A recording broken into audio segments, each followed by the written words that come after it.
Hello, your call cannot be taken at the moment, so please leave your message after the tone. Once upon a midnight dreary, while I pondered weak and weary over many a quaint and curious volume of forgotten lore, while I nodded nearly napping, suddenly there came a tapping as of someone gently rapping at my chamber door. "'Tis some visitor," I muttered, "tapping at my chamber door, only this and nothing more." Ah, distinctly, I remember it was upon the bleak December, and each separate dying ember wrought its ghost upon its floor. Eagerly I wished the morrow, vainly I had sought to borrow from my books surcease of sorrow, sorrow for my lost Lenore, for the rare and radiant maiden whom the angels name Lenore, nameless here forevermore.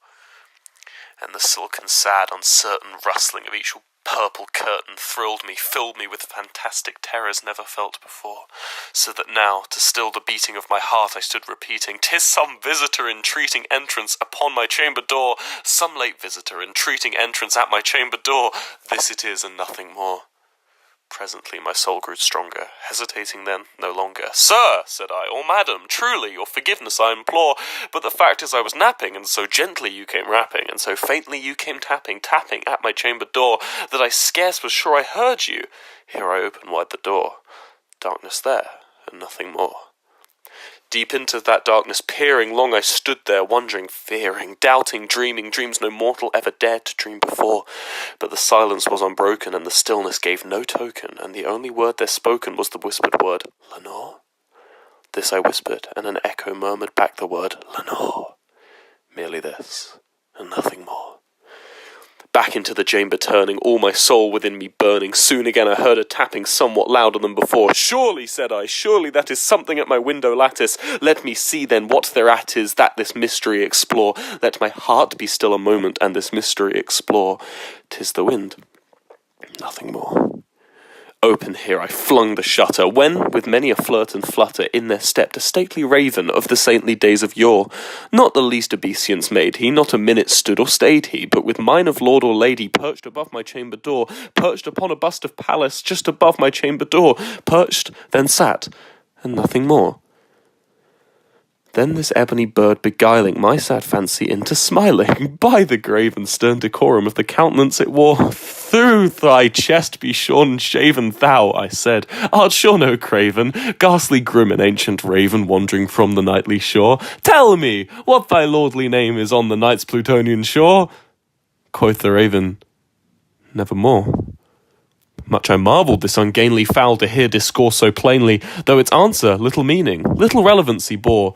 For we cannot help agreeing that no living human being ever yet was blessed with seeing bird above his chamber door, bird or beast upon the sculptured bust above his chamber door, with such a name as Nevermore. But the raven sitting lonely on the placid bust spoke only that one word, as if his soul in that one word he did outpour. Nothing farther than he uttered, not a feather than he fluttered, till I scarcely more than muttered, "Other friends have flown before, on the morrow he will leave me, as my hopes have flown before." Then the bird said, "Yeah, I've been wanting to know. Yeah, we haven't went on a date since like forever, so I just wanted to know if you would like to go to a Pack-a-Burger tonight. I hope you come.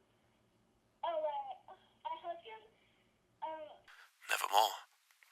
Startled at the stillness broken by reply so aptly spoken, "Doubtless," said I, "what it utters is only stock and store, caught from some unhappy master, whom unmerciful disaster followed fast and followed faster, till his songs one burden bore, till the dirges of his hope that the melancholy burden bore, of never, nevermore." But the raven still beguiling all my fancy into smiling, straight I wheeled a cushioned seat in front of bird and bust and door. Then upon the velvet sinking, I betook myself to linking fancy unto fancy, thinking what this ominous bird of yore, what this grim, ungainly, ghastly, gaunt and ominous bird of yore meant in croaking its nevermore. This I sat engaged in guessing, but no syllable expressing to the fowl whose fiery eyes now burned into my bosom's core. This and more I sat divining, with my head at ease reclining on the cushion's velvet lining that the lamplight gloated o'er, but whose velvet lining with the lamplight gloating o'er she shall press, nevermore. Then methought the air grew denser, perfumed from an unseen censer, swung by seraphim whose footfalls tinkled on the tufted floor. "Wretch," I cried, "thou God hath lent thee, by the angels he hath sent thee, respite, respite and nepenthe from my memories of Lenore. Quaff, oh quaff, this kind nepenthe, and forget this lost Lenore." Quoth the raven, "Nevermore." "Prophet," said I, "thing of evil, prophet still, if bird or devil, whether tempter sent or whether tempest tossed thee here ashore, desolate yet all ye undaunted, on this desert land enchanted, on this home by horror haunted, tell me, truly I implore, is there balm in Gilead? Tell me, I implore." But quoth the raven, "Nevermore." "Prophet," said I, "thing of evil, prophet still, if bird or devil, by that heaven that bends above us, by that God we both adore, tell this soul with sorrow laden, if, within the distant Aden, it shall clasp a sainted maiden, whom the angels name Lenore, clasp a rare and radiant maiden, whom the angels name Lenore." Quoth the raven, "Nevermore." "Be that word or sign or parting, bird or fiend," I shrieked upstarting, "get thee back into the tempest and the nice Plutonian shore. Leave no back plume as a token of that lie thou hast spoken. Leave my loneliness unbroken. Quit thy bust above my door. Take thy beak from out my heart, and take thy form from off my door." Quoth the raven, "Nevermore." And the raven, never flitting, still is sitting on the pallid bust of Pallas just above my chamber door, and his eyes have all the seeming of a demon that is dreaming, and the lamplight o'er him streaming throws a shadow on the floor, and my soul from out that shadow that lies floating on the floor shall be lifted, always lifted, quoth the raven, nevermore.